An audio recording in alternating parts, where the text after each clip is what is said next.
chava chisionekwe chiitiko chinoshamisa zvisingamboiti apo panoona kuti vanhu votevera blue movement, vanhu vochiti aiwa takubreka silence, hatichadi zvokuramba takazvivharira mudzimba, takubuda pachena, tinotevera vanosonjamisa kublue movement. Chiitiko ichi chakaitika paweekend kuBulawayo. Nhau dzakadai so hambodziwani panhau dzemuZimbabwe kana panana ZBC kana muSunday Mail, asi unodziwana panapa panoba ZVAITWA News Live. Satapinda munhau zviziende kuti bva wasubscribe wolike utina on the bell icon.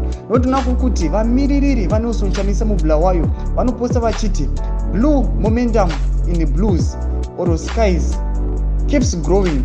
Honorable Desmond Makaza, who was recalled from Parliament by TSHABANGU, addresses a well-attended and receptive Saturday, April 13, Bulawayo South Constituent Assembly at Sizinda War, themed One People, One Nation, One Vision.